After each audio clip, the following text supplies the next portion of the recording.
Muy buenos días. Hoy estaré presentando la situación de atención de enfermería y plan de cuidados al paciente con COVID-19.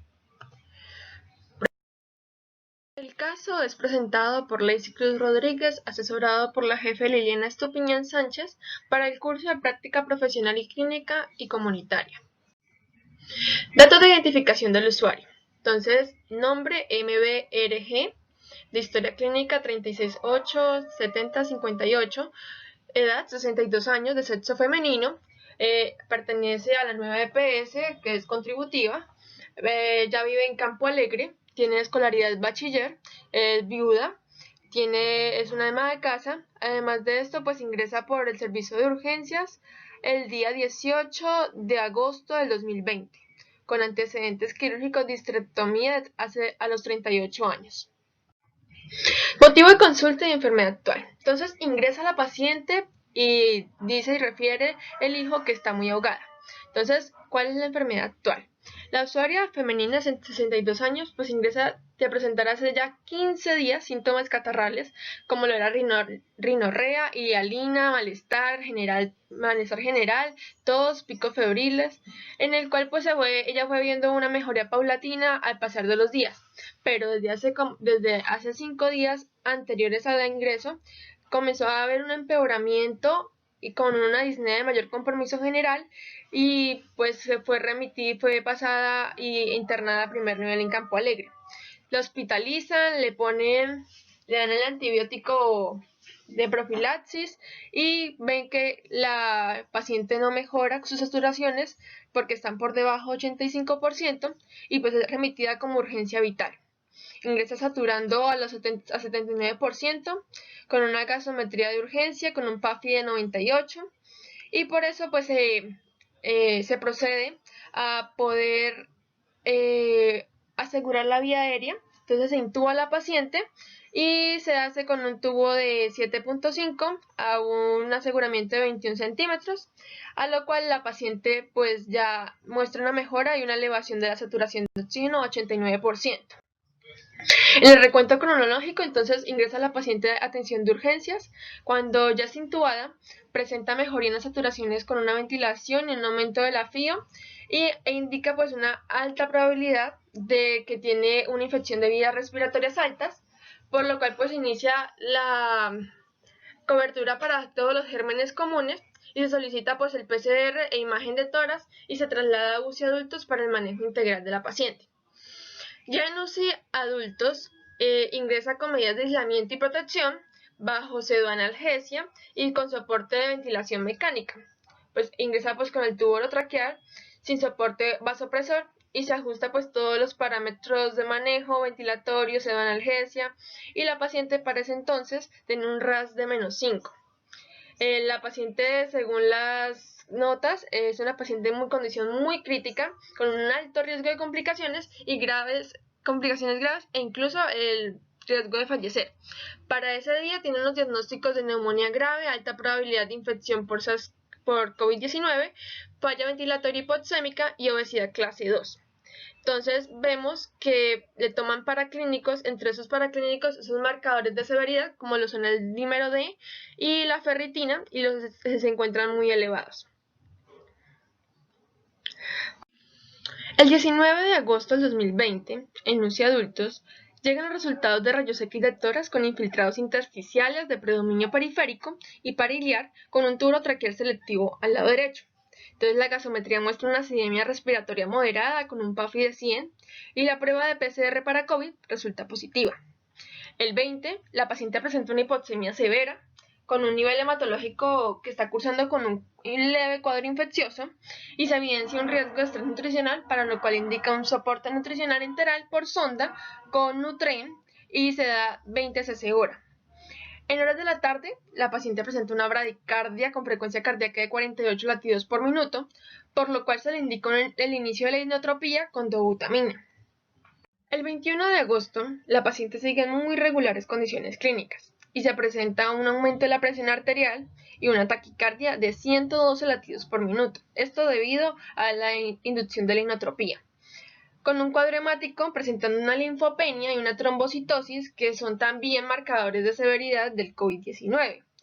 El 22 de agosto, la usuaria sigue evolucionando en un estado de salud de manera muy lenta, pero tiende a llegar a la estabilidad. Entonces tolera la disminución de la inotropía y se encuentra ventilatoriamente con una mejoría de los índices de oxigenación, para lo cual se indica como plan de manejo el retiro o destete de la pseudoanalgesia e iniciar el proceso de rehabilitación pulmonar.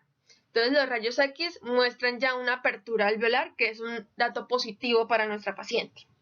Para el 26 llegan los resultados de rayos X de tórax con disminución de infiltrados, pero que siguen ahí persistentes. El 27 llegan los laboratorios de unas gases arteriales dentro de los rangos normales, viendo unas mejorías, y además de esto el hemograma con unos leucos aumentados, unos neutrófilos aumentados, plaquetas aumentadas, por lo cual se dice que sigue cursando con un aumento de la línea blanca, pero sin presencia de picos febriles. Neurológicamente se encuentra alerta y colaboradora debido a que se está dando el destete de la pseudoanalgesia y muestra una mejoría progresiva en la oxigenación. El 28 se valora y la paciente tolera la nutrición enteral, no hay presencia de mesis, ni extensión abdominal, ni de posiciones diarreicas, por lo cual se ajusta a que vuelva a recibir dieta. Y se solicita laboratorios de gases arteriales y radiografía de tórax. Para el 29, a la paciente se le suspende el midazolam y el tramadol como proceso de destete de la sedación y se logra la extubación de la usuaria, debido a que la usuaria ya estaba dando buenos indicios de oxigenación. Entonces inicia el aporte de oxígeno por cañuela nasal con adecuado patrón ventilatorio y sin evidencia de signos de bajo gasto. En las imágenes radiológicas ya sigue habiendo una disminución de los infiltrados.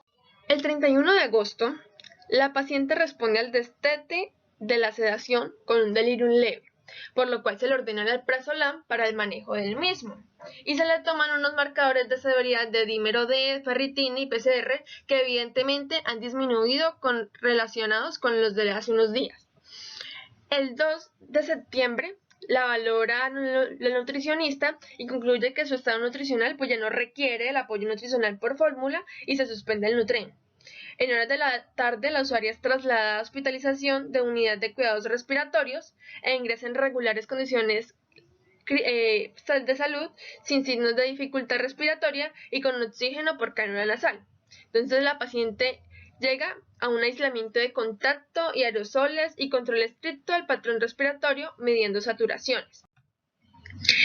Ya el 3 de septiembre, a la valoración, se evidencia un marcado desacoplamiento físico, una pérdida de fuerza muscular de las 4 extremidades, y pues se dice que va a continuar en la unidad con el soporte de rehabilitación pulmonar, terapia física ocupacional con concepto de fisiatría.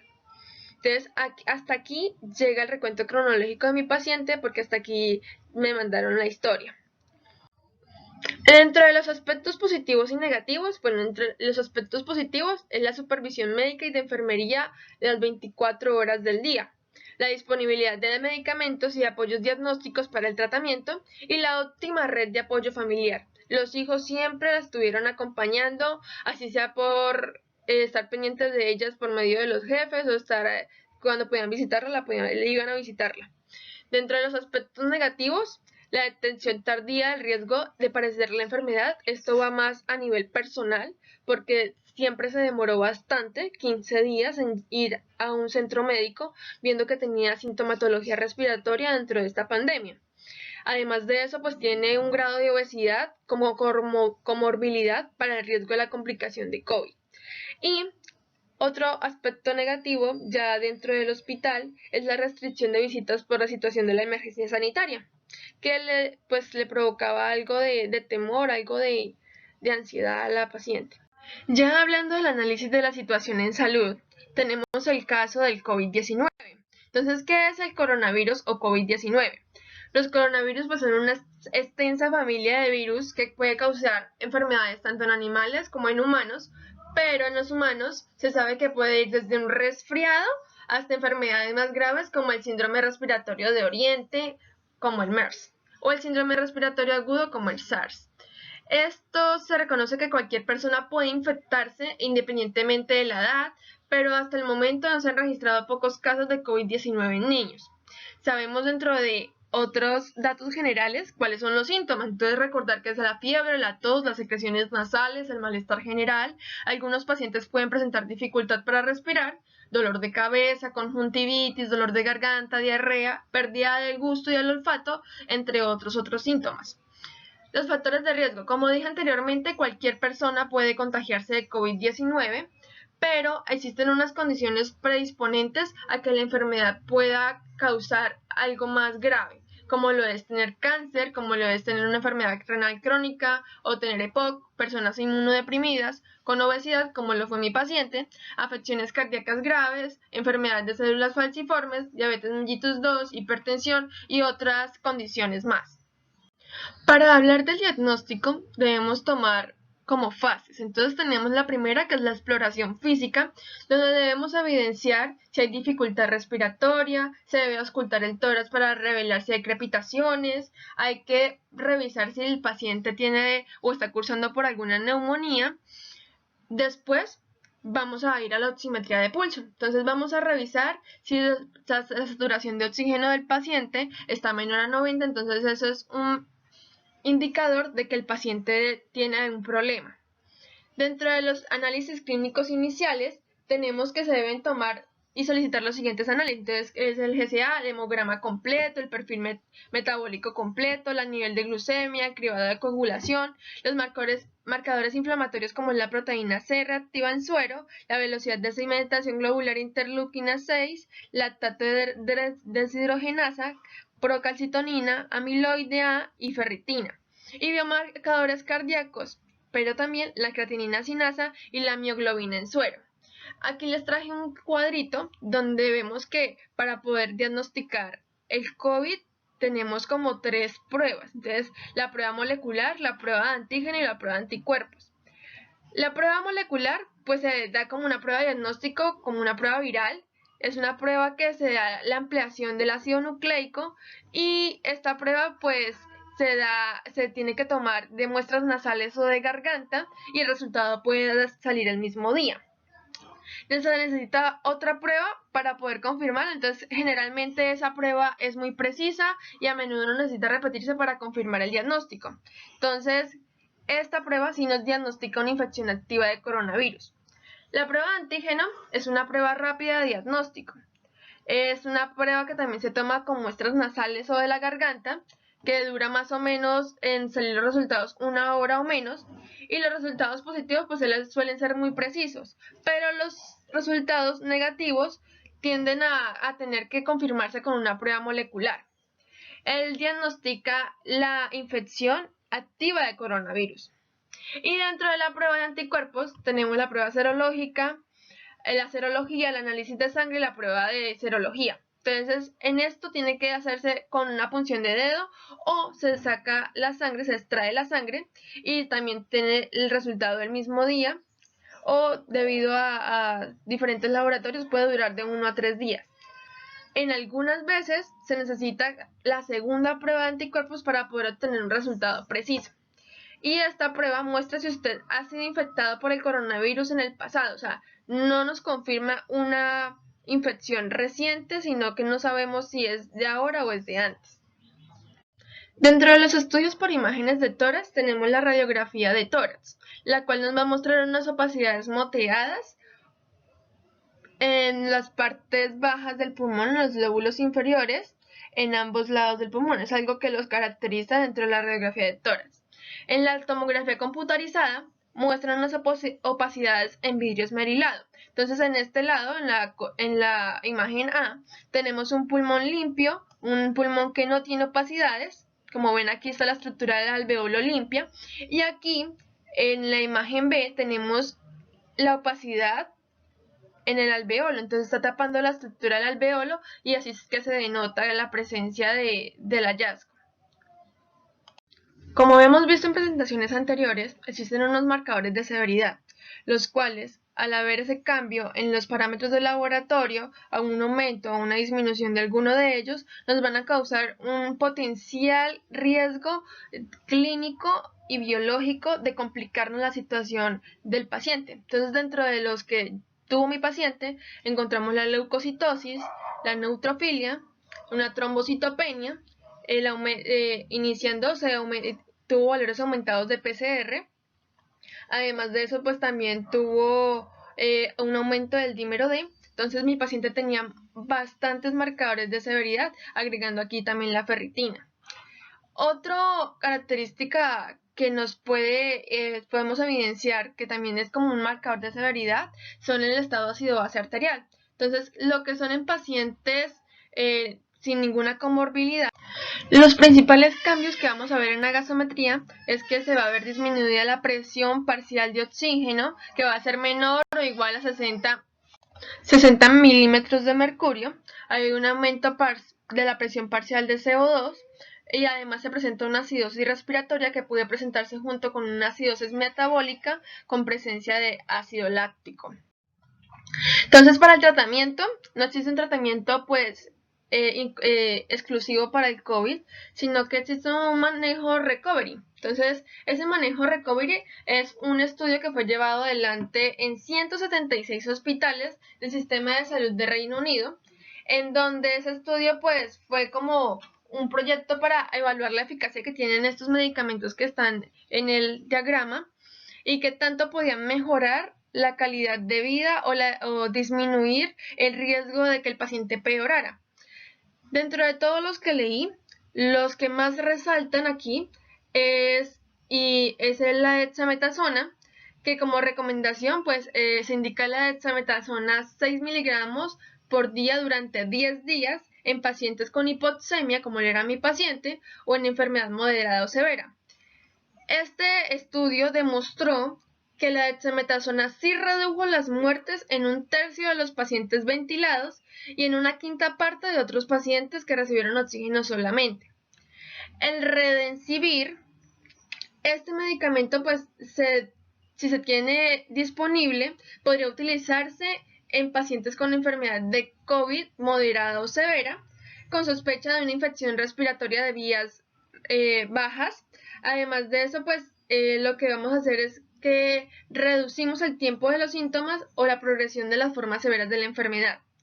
En los demás medicamentos, hay medicamentos como lo es la hidroxicloroquina, como lo es la citromicina y los macrólidos, el liponavir y el ritonavir.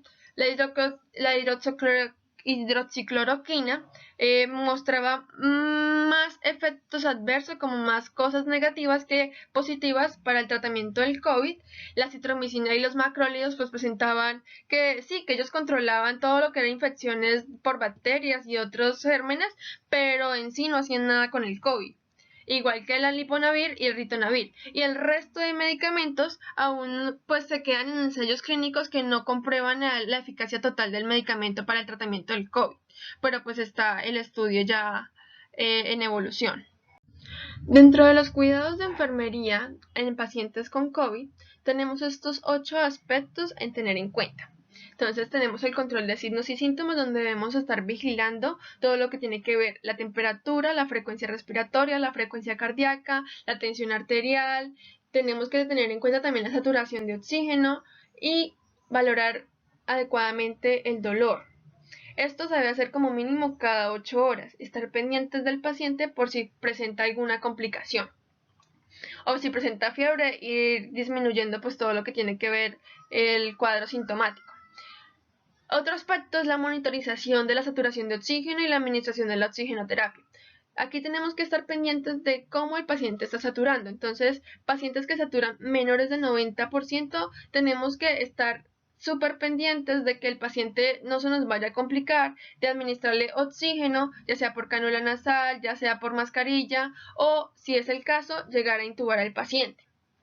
Y pues debemos llamar al médico y avisarle que el paciente está desaturando y que no mejora.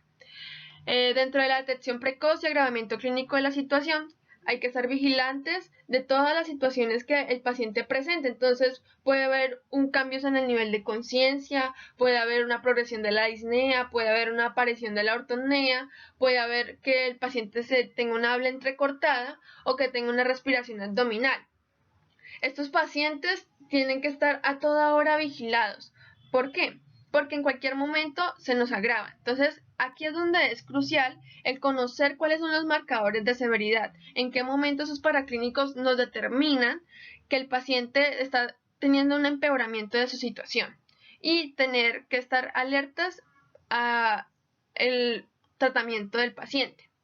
Entonces, dentro de los tratamientos disponibles para el manejo de la infección respiratoria, tenemos todos esos tratamientos que les mostré en el manejo recovery. Entonces son tratamientos que están en estudio, que se deben estar actualizando como nosotros como enfermería para asimismo dar el adecuado manejo a los pacientes, saber para qué sirve, para qué sintomatología. Bueno, la otra es la administración de tratamiento sintomático. Entonces, si el paciente presenta fiebre, vamos a darle un antipirético. Si el paciente presenta dolor, vamos a darle un analgésico. Si el paciente presenta emesis, vamos a darle pues medicamentos que le disminuyan esa sintomatología que el paciente esté presentando. Otro aspecto importante es la nutrición. ¿Por qué la nutrición? Porque el estado clínico del paciente y la aparición de determinados signos y síntomas como lo es los vómitos, como lo es las náuseas, las diarreas, pues hace que el paciente dé una pérdida de peso y pues se asocie todo esto ¿a qué? A que el paciente, como está tomando antirretrovirales, el paciente pueda tener esa disminución, esa pues control de electrolitos y por ende también tenemos que mantener hidratado el paciente. Entonces estar pendiente de los electrolitos, estar pendiente de las entradas y las salidas de líquidos y demás cosas. En la actividad de descanso y sueño, estos pacientes tienden a tener pues mucho dolor o no poder respirar y esto hace que no puedan dormir. Entonces nosotros, ¿qué tenemos que hacer? Adecuar al paciente de tal manera que la posición le permita descansar y por favor pedirle al paciente que trate de dormir lo que más pueda, por lo menos lo que son 8 o 12 horas al día, pues esto le sirve para la recuperación del paciente. Y por último, tenemos los cuidados paliativos. ¿Por qué los cuidados paliativos? Porque muchos de estos pacientes no llegan a un pronóstico pues bueno, sino que varios han tenido a llegar hasta la muerte. Hay que proporcionarle la información clara, hay que proporcionarle los cuidados paliativos adecuados a nuestro paciente. No porque tiene COVID, no porque me voy a contagiar, entonces dejo de darle esos cuidados, no. En lo preferible, tratar de que haya acompañamiento con todas sus medidas de bioseguridad, pues tratar de que no sea población de riesgo, ni embarazadas, ni mayores de 60 años, ni niños, ni personas con comorbilidades, para poder que estén acompañando al paciente durante esos últimos momentos. Bueno, dentro del plan de atención de enfermería, para el paciente, mi paciente mientras estuvo hospitalizada, tenemos que está la gestión ineficaz de la salud, relacionado con el conflicto de decisiones, la percepción de la gravedad del problema, evidenciado por decisiones ineficaces en la vida diaria para alcanzar los objetivos de salud. ¿Por qué? Porque mi paciente asistió muy tarde ya al centro de salud de Campo Alegre, ya después de 15 días de haber evolucionado la enfermedad. Entonces como que no tuvo esa prevención, no tuvo esa evaluación de los riesgos a los que estaba sometida. Dentro del NOP tenemos el autocontrol, la enfermedad aguda. Entonces el NID es la enseñanza del proceso de enfermedad. Entonces vamos a evaluar el nivel de conocimientos que tiene nuestra paciente relacionado con el proceso de enfermedad que está pasando. Hay que proporcionarle la información a la paciente acerca de esa enfermedad, o sea, del COVID, describirle las posibles complicaciones, instruirle al paciente cuáles son los síntomas y signos de alarma para recurrir a los servicios sanitarios y discutir todas las opciones de terapia y tratamiento que tiene para la enfermedad. Entonces, para evaluar este autocontrol de la enfermedad aguda, la paciente va a controlar los signos y síntomas de la enfermedad y sigue precauciones recomendadas por el personal sanitario. Además de eso, utiliza los servicios sanitarios de acuerdo a sus necesidades. Otro plan de atención de enfermería, como recuerdan, mi paciente tiene un grado de obesidad grado 2, entonces está relacionado con la actividad física diaria media inferior a la recomendada según el sexo y la edad, evidenciado por qué, por el índice de masa corporal mayor a 30 kilogramos sobre metro cuadrado. el dominio en nutrición y no tiene clase todavía. En el NOT vamos a evaluar la conducta de pérdida de peso. Entonces, dentro de las actividades vamos a ver un asesoramiento nutricional para determinar cuál es la ingesta y los hábitos alimentarios del paciente, establecer una meta a corto y a largo plazo para el cambio del estado nutricional e informar sobre la modificación de la dieta por las razones de salud. Entonces vamos a querer que la paciente pierda peso. Hay que informar sobre los 4 grupos de alimentos y el asesoramiento de la dieta saludable. Además de eso, se va a ver un manejo del peso. Entonces vamos a enseñar sobre los riesgos que trae la obesidad, sobre la salud. Vamos a fomentar los hábitos de vida saludable, entonces como alimentación saludable, el ejercicio. Hay que determinar el peso ideal que el individuo debe llegar y fomentar la realización de metas del ejercicio. Entonces dentro de la evaluación se seleccionan los alimentos y los líquidos nutritivos, si la paciente establece una rutina de ejercicio y si evita la ingesta de alimentos y líquidos con altas cantidades calóricas.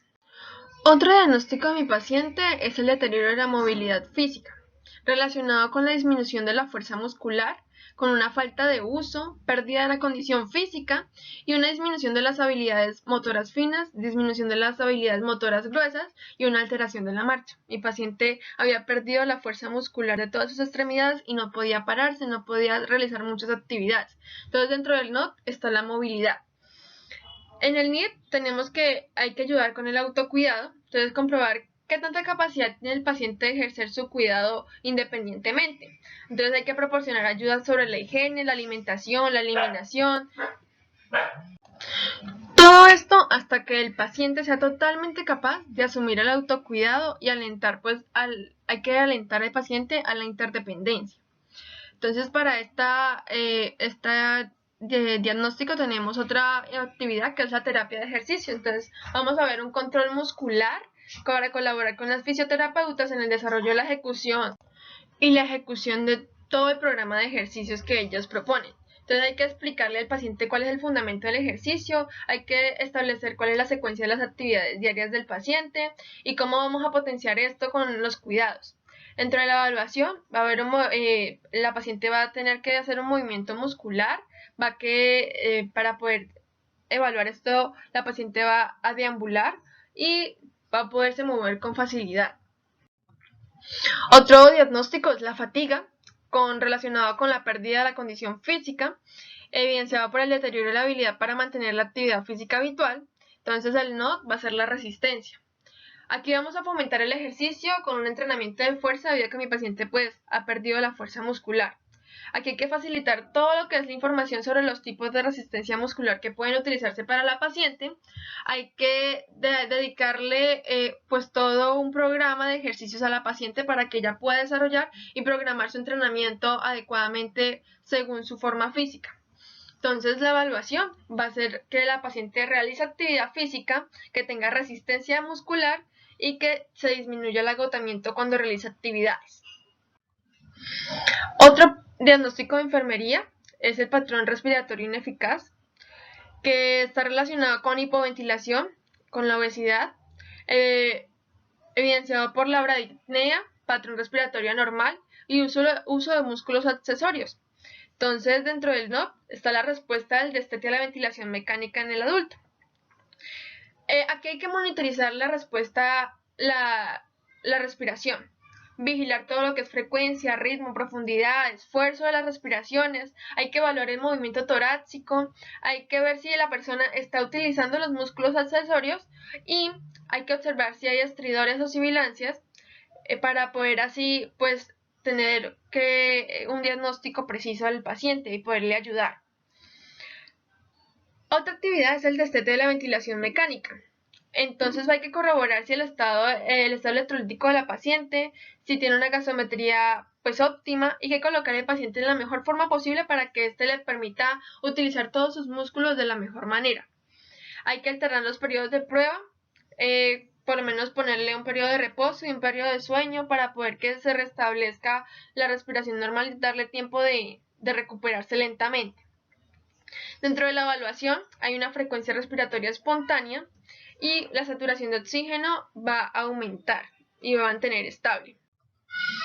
En el plan de atención de enfermería tenemos el deterioro del intercambio de gases relacionado con cambios en la membrana alveolo-capilar, con un desequilibrio de la ventilación-perfusión, evidenciado por la confusión, gasometría arterial anormal, la hipoxia, el patrón respiratorio anormal. Entonces en el NOT tenemos el estado respiratorio de intercambio gaseoso. Aquí vamos a seguir monitorizando la respiración y vamos a seguir vigilando la frecuencia, ritmo, la profundidad, todo lo que dije anteriormente, pero aquí aumentamos algo, que es el manejo de la oxigenoterapia. Hay que mantener la permeabilidad de las vías aéreas, hay que suministrar oxígeno suplementario y controlar la eficacia de la oxigenoterapia por medio del pulsioxímetro o la gasometría arterial. Entonces, si el dispositivo que le está proporcionando oxígeno no le sirve adecuadamente o le es incómodo para ella, hay que adecuarle uno que le sirva para sus necesidades. Dentro de la evaluación tenemos la presión parcial de oxígeno, que se vea aumentada dentro de los rangos normales, que la saturación también se aumente, que los hallazgos en las radiografías ya no existan, ya no haya infiltrados, además de eso que haya un equilibrio entre la ventilación y la perfusión. Otro es el temor. Mi paciente presentó esta sensación de temor debido a que pues se veía como una situación fatalista para ella. Pensó que de esa no iba a salir. Entonces, está relacionado con el entorno desconocido y una separación del sistema de apoyo de su familia, evidenciado por el sentimiento de ansiedad y el sentimiento de temor. En el NOT tenemos el autocontrol del miedo, entonces vamos a hacer que la paciente disminuya esa ansiedad. ¿Cómo? Proporcionando la información objetiva respecto a su diagnóstico, tratamiento y pronóstico. Y además de eso, pues el asesoramiento debe demostrar empatía, calidez y sinceridad. Entonces en la evaluación vamos a eliminar todos esos factores precursores del miedo. Ella ya se va a utilizar técnicas de relajación para poder reducir el miedo. Bueno, vamos a iniciar en el seguimiento y la valoración de enfermería. Entonces el seguimiento telefónico que yo le realice a mi paciente. Mi paciente, me pude contactar con ella el martes 8, cuando ella me informó ya que había salido el lunes, pero que en ese momento no tenía disponibilidad de tiempo para atenderme, sobre todas las preguntas que le iba a hacer, entonces que mejor la llamara el sábado, que estaba más libre. Entonces la llamé el sábado y ahí comenzaron todos mis seguimientos. Se aplicó el consentimiento informado. Además de eso, también se aplicó el protocolo de bienvenida, estancia y despedida, en la cual la paciente pues manifestó que los profesionales la atendieron siempre de buena manera, que fueron muy atentos, siempre fueron muy cordiales con ella, pero algunas veces se había afectada su tranquilidad por el ruido de las máquinas y las luces, y que a veces no se acuerdan muy bien sobre la información sobre las vías de las rutas de evacuación y sobre el buzón de sugerencias. De resto, todo estuvo bien para ella en la estancia hospitalaria. Dentro de la valoración de los patrones funcionales de Mayor y Gordon, tenemos en el patrón percepción y manejo de la salud que la usuaria refiere a sentirse aliviada porque salió de esa situación crítica. Mi paciente siempre me manifestó que se encontraba bien, que se encontraba contenta porque se encontraba alrededor de su familia. Dentro del patrón nutricional y metabólico, es una paciente pues que está cursando por un estado de ansiedad grado 2, que mantiene el apetito normal, que no tiene ninguna dificultad para tragar y que desde que salió del hospital ha mantenido una dieta hipograsa basada en puras frutas y verduras para poder hacer la recuperación y rehabilitación de su estado de salud y poder comenzar a bajar de peso. Dentro del patrón de eliminación, pues mi paciente tiene disminuida su movilidad, por lo que requiere ayuda para realizar actividades como el cambio del pañal, el baño y vestirse. De resto no tiene ningún inconveniente con el patrón de eliminación. Dentro del patrón de actividad, es una usuaria que no deambula y que requiere ayuda para realizar múltiples actividades como lo es vestirse, como lo es trasladarse. Dentro del patrón del sueño y descanso, la usuaria refiere dormir dentro de 8 horas al día y tomar siestas en la tarde. Dice que lo único que le interrumpe el sueño son a veces las ganas de miccionar porque toma bastante líquido. Dentro del patrón cognitivo, es una paciente que está consciente, que está orientada, que no presenta ningún dolor. Mi paciente es muy alerta, mi paciente es muy colaboradora y siempre dice sentirse muy bien, que no tener ningún dolor. Solamente se siente pues incapacitada por el hecho de no poder caminar. Bueno, dentro del patrón de autopercepción, presentó sentimientos de temor mientras estaba hospitalizada debido a que se encontraba sola, debido a que estaba en un lugar que desconocía y que cuando despertó de la pseudoanalgesia, mi paciente se despertó muy desorientada. Bueno, dentro del patrón de relaciones, mi paciente tiene muy buenas relaciones familiares, vive con su hija y su nieto, y sus hijos mantienen pendientes de ella en todo momento. Cualquier cosa que necesiten, ella dice que son la salvación para ella. En el patrón de sexualidad y reproducción, pues mi pareja es viuda hace ya varios años. Dentro de los antecedentes de reproducción, tiene una histerectomía a los 38 años por miomas y pues tuvo 3 embarazos y un aborto. De resto no presenta ninguna complicación. En el patrón de adaptación y tolerancia al estrés, ha tomado una adaptación adecuada a los cambios de su estilo de vida, pues debido a la enfermedad. Dice que ya se ha ido pues adaptando a su situación y las terapias físicas que están llevando a cabo las está aprovechando al máximo y está viendo su mejoría. Entonces, dentro del patrón de valores y creencias, tiene gran afinidad con la religión católica, pertenece a un grupo de la Iglesia Católica y pues esto le brinda gran apoyo emocional porque mantienen llamándola y estando pendientes de ella y de su situación. Dentro de las necesidades que vi fue que mi paciente se encontraba pues como con esa insatisfacción de tener obesidad. Entonces, abordé lo que es el tema de hablemos de cuidar tu salud para disminuir peso, para prevenir la obesidad y para prevenir pues todas las complicaciones. Mi paciente era muy consciente de que la obesidad traía consigo muchas comorbilidades que podrían empeorar su estado de salud. La otra fue que en consenso con la profesora Liliana en una asesoría me orientó sobre la necesidad de hacer terapia de rehabilitación pulmonar en los pacientes que ya han salido del COVID. Entonces, mi paciente, ella dice que nunca presentó, después de haber salido de rehabilitación pulmonar en el hospital, no se siente tan fatigada como lo estaba antes. Entonces, dentro de los ejercicios de rehabilitación pulmonar, me dijo que se sentía muy amena porque iba de la mano con lo que era la terapia física que tenía día de por medio para poder recuperar su fuerza muscular. Entonces esto le ayudaba a poder respirar mejor, a poder controlar su respiración. Además de eso, pues volví a recalcar la importancia de cuidarnos durante la pandemia, no importa que ya haya pasado sobre esta enfermedad, pero es necesario pues seguirnos cuidando para evitar una reinfección. Entonces toqué otros temas ahí.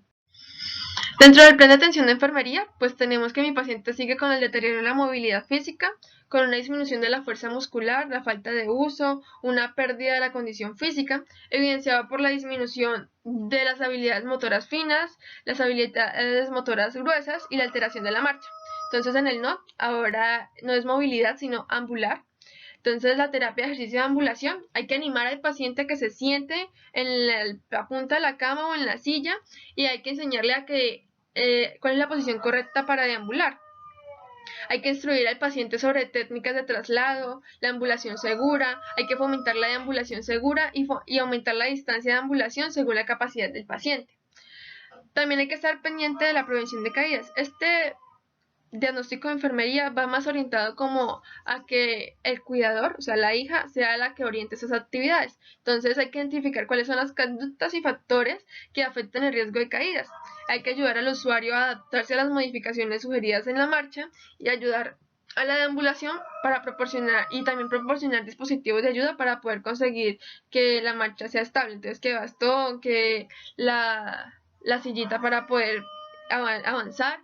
Entonces, ¿cómo vamos a evaluar esto? Que la paciente camine con una marcha eficaz, que camina a paso moderado y que anda por la casa. Dentro de otro diagnóstico está el estilo de vida sedentario, donde está relacionado con el conocimiento insuficiente sobre los beneficios del ejercicio físico, el interés insuficiente en la actividad física, evidenciado también por la actividad física diaria media que es inferior a la recomendada según el sexo y la edad, y la pérdida de la condición física. Entonces en el NOT vamos a evaluar el estado de salud del personal, donde ¿qué vamos a hacer? vamos a fomentar el ejercicio y vamos a ayudar a la modificación de sí mismo. Entonces vamos a fomentar el ejercicio evaluando cuál es el conocimiento que tiene la paciente sobre el ejercicio, investigar actividades deportivas anteriores que a ella le gustaban, hay que determinar cuál es la motivación del individuo a hacer ejercicio, hay que animar a establecer metas a corto y a largo plazo y hay que informar al paciente sobre los beneficios que trae el ejercicio. Además de eso, pues en la ayuda a la modificación de sí mismo hay que valorar las razones del paciente que desea cambiar, hay que valorar el nivel de conocimiento y la habilidad actual del paciente en relación con el cambio deseado. Entonces, ¿por qué hay que hacer esto? Hay que valorar el ambiente social que rodea a nuestro paciente para ver qué le determina el grado de apoyo a estas conductas de mejoramiento o modificación de sí mismo. ¿Cómo vamos a evaluar esto? Entonces va a ser evaluado por que la paciente haga ejercicio físico, que el nivel de movilidad sea mayor y que la ejecución de actividades en la vida diaria pues se vaya recobrando. Dentro del plan de atención tenemos otro diagnóstico como el de la disposición para mejorar la nutrición.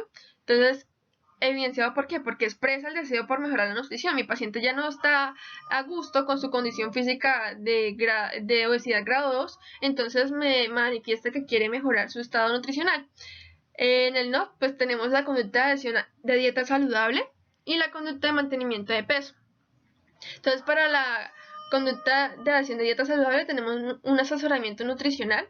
Entonces hay que determinar cuál va a ser la ingesta y hábitos alimentarios de nuestro paciente. Hay que establecer las metas a largo y a corto plazo para ver el cambio del estado nutricional del paciente. Hay que facilitarle también la identificación de las conductas alimentarias que desea cambiar. Y hay que proporcionar la información, si es necesario, sobre la necesidad de modificación de la dieta, sobre las razones de salud. Entonces, que hay que disminuirle a ciertas cantidades de comidas, que hay que aumentarle a otras para poder lograr la meta que se ha establecido.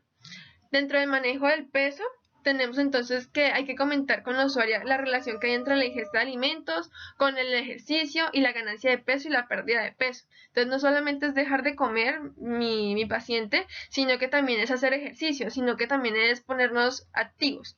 Entonces hay que determinar cuáles son el peso corporal ideal para nuestra usuaria. Hay que desarrollar con la usuaria un método que se va a llegar el registro diario de la ingesta. Hay que hacer también un registro de las sesiones de ejercicio y tener también un registro de los cambios de peso. Entonces, hoy me pesé, en una semana me vuelvo a pesar para así ir mirando si estoy cumpliendo mis metas. Y pues sobre todo hay que animar al paciente a cumplir las metas propuestas. En el plan de atención también tenemos el diagnóstico de disposición para mejorar los conocimientos, que expresa el deseo de mejorar el aprendizaje. Mi paciente siempre quiso saber un poco más del COVID, siempre me preguntaba una u otra cosa, que si ella ya podía estar mejor, que si se podía reinfectar. Entonces siempre mostró ese deseo por querer y seguir aprendiendo. Entonces en el NOP tenemos el conocimiento del proceso de enfermedad. Dentro del NIT tenemos la enseñanza del proceso de enfermedad. Entonces vamos a evaluar los conocimientos del paciente, vamos a explicarle cuál es la fisiopatología, cuáles son los signos y síntomas, cuáles son los factores de riesgo, hay que comentarles cuáles son las opciones de tratamiento que tiene mi paciente y hay que describir las posibles complicaciones. Hay que instruir al paciente sobre reforzar la información suministrada en los miembros del cuidado de la salud dentro de la familia. Entonces, en la evaluación vamos a ver unas características que la usuaria va a saber cuáles son las características de la enfermedad, cuáles son los signos y síntomas de la enfermedad y va a saber cuáles son las complicaciones potenciales de la enfermedad para así reducirlas. Entonces, como conclusiones, la realización de esta valoración y la puesta en acción del plan de atención de enfermería pues son actividades esenciales en la gestión del cuidado y dan el punto de partida para las intervenciones que se deben realizar enfocados en las necesidades individuales identificadas en el paciente. Este seguimiento después del egreso del paciente es crucial para la prevención de reingresos y además la educación que se proporciona hace que se fortalezca el proceso de autocuidado que se debe impartir al usuario. Y pues he terminado, he concluido. Muchas gracias por su atención.